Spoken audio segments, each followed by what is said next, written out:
Sensibilisée à la création dès son plus jeune âge, Emma Lavigne entame des études d'art, d'architecture, d'histoire, avant de devenir conservatrice à la Cité de la musique puis au Centre Pompidou. C'est riche de ses expériences mais également de ses nombreux voyages qu'elle reprend aujourd'hui les rênes du Centre d'art Messin. Et à peine arrivée en Lorraine, la nouvelle directrice se sent déjà chez elle. Je me sens presque dans une terre où je me sens des connexions presque immédiates, donc avec de nombreuses institutions comme par exemple l'Arsenal, l'Opéra-Théâtre, mais aussi le FRAC dont je suis la programmation depuis vraiment longtemps. Travailler main dans la main avec les différentes institutions et collectivités territoriales, faire rayonner d'une part le Centre Pompidou-Metz à l'international et d'autre part les artistes internationaux à Metz, tels sont les objectifs que s'est fixé Emma Lavigne.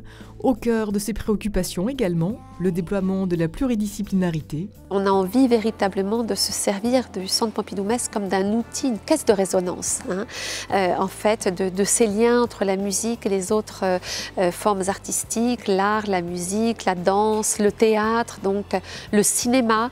Donc on a véritablement tous les outils pour permettre à ces échos de se faire. Ces événements tels que l'exploration de l'histoire de l'art à travers le corps par les artistes Alexandra Pirissi et Emmanuel Pelmus permettent d'aller à la rencontre du public, mais également de sensibiliser à la création contemporaine. Une création qui pour Emma Lavigne se doit non seulement de susciter des émotions, mais également et surtout de témoigner de son époque. L'art n'est pas uniquement une évasion, il peut être une évasion, mais il permet aussi de nous connecter davantage avec les enjeux de la société.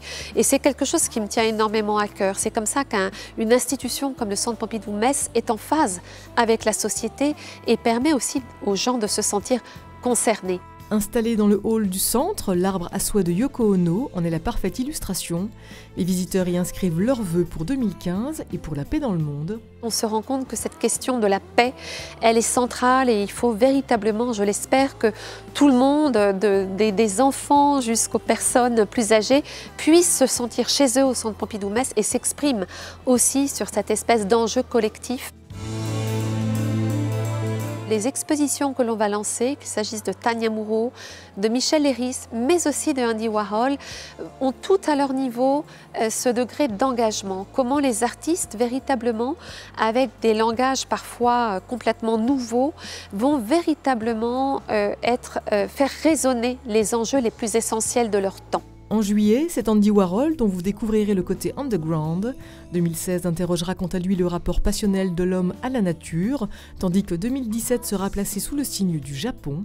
Un voyage composé par une directrice engagée qui compte bien nous surprendre et nous faire rêver.